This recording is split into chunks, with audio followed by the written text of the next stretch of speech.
Okay, did you see, granted this is baseball news, so maybe, the Chicago Cubs, same Chicago Cubs that won the World Series in 2016.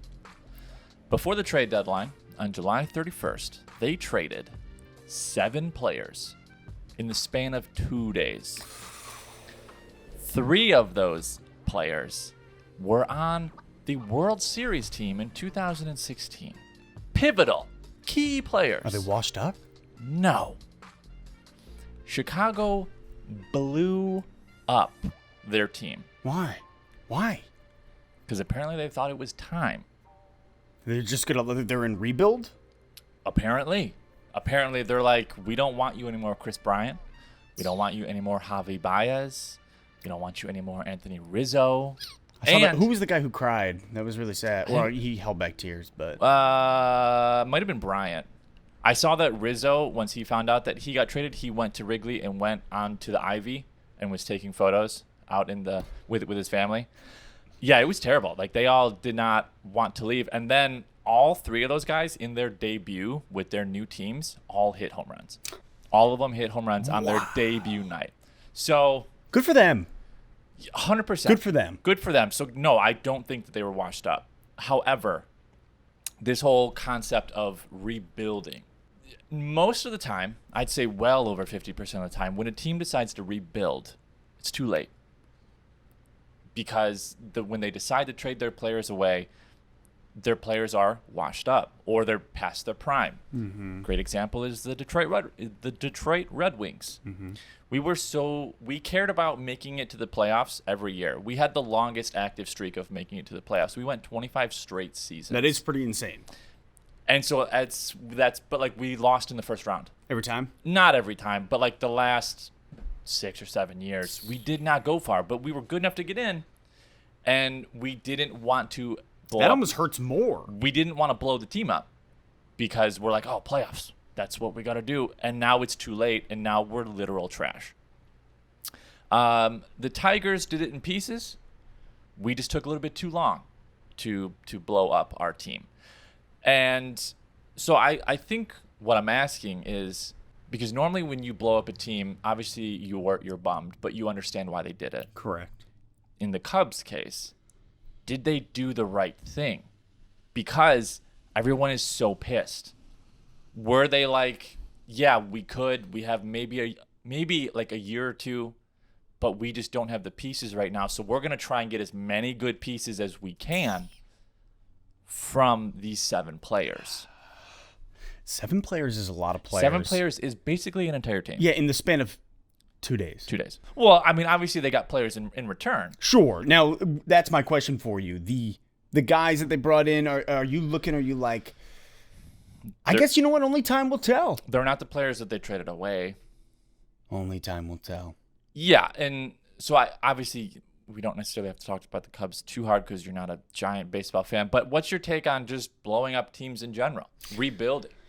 What's my take on rebuilding? Well, I mean, technically, the Lions have been rebuilding since 1957. I think we've never stopped. Never stopped. Constantly rebuilding. Constantly in the rebuild.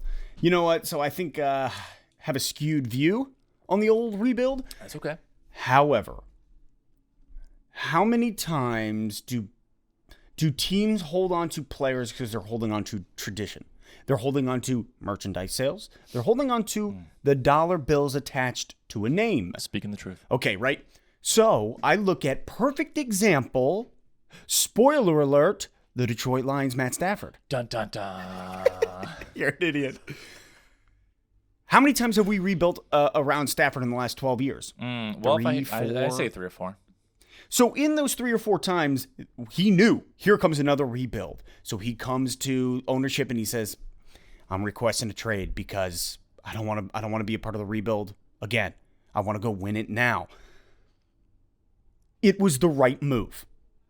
I think every single team, there is a different way to approach it. Every sport, every team. Correct. I don't think there's one way to rebuild because, hey, some guys are able to get a quarterback from another squad. Ryan Tannehill comes over to Tennessee, right? He was garbage. He wasn't good. Goes to Tennessee. He's the backup QB for Mariota. Mariota looked like he was just slinging old Subway sandwiches out there. Yeah. Everybody's like, this is sloppy. This is sloppy. You ever gotten a Subway Be sandwich? like, I want a Jersey Mike sandwich.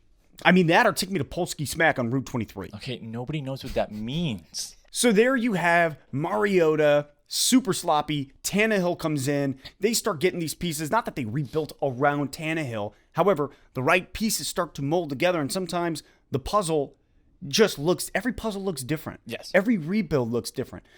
I look at the Lions right now, the way we're rebuilding, and they're like, we don't want to approach it like a rebuild. It's a retool.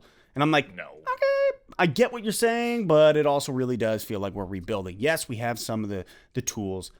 In the end, only time will tell. I look at this. Here's a question for you. Miguel Cabrera, Wolf. what's he still doing on the Tigers? He's making so much money. I will say, though, that he does have some milestones coming up. He's almost at 500 home runs. 500 home runs. And almost 3,000 hits. Yeah. Beautiful things that you want to see him do on the Tigers. But this is my question. When is enough enough? We had enough with Matt Stafford. It was the time to say, you know what? We're going to bring in Jared Goff. If things don't go well there, maybe we end up drafting a quarterback because our record's not going to be great. We're going to be top 5 draft picks. All in all, I think every team needs to find their own way to approach it. The Chicago Cubs blown up 7 guys in a 2-day span. There's a lot. And the guys that have talent are talented. Were part of the 2016 World Series team. I would just say peculiar, which is slang for peculiar.